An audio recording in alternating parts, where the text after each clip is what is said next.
open up Google or your favorite search engine. Go ahead and type in modrinth.com. On the top of the page here, it says Get Modrinth app.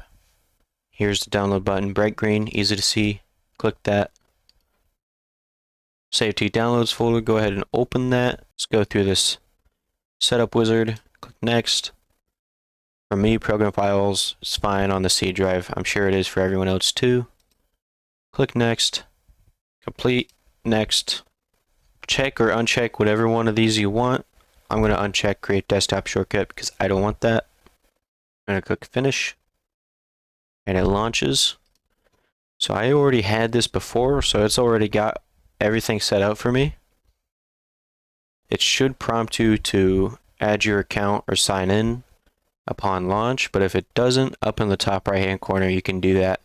Just click add account and you'll go through and do that. From there you can come to the Discover tab and there's a bunch of mod packs you can get. Up on the top you can look through mods, resource packs, data packs, and shaders.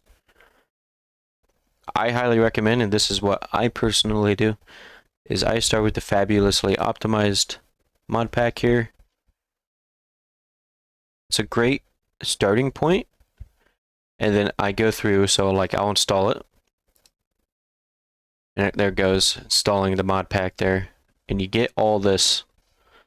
You get like 3 pages worth of mods, but I don't only want these. I like a bunch of other mods, so you can add mods to this mod pack by coming up here on the top right, install content, and you can add whatever you want.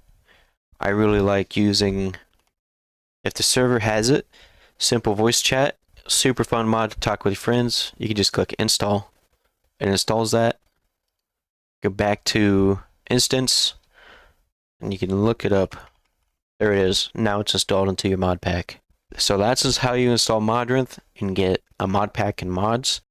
To get resource packs and shaders or data packs, you do it the exact same way I showed you how for the mods. If you enjoyed this video, please leave a like and sub, and peace out.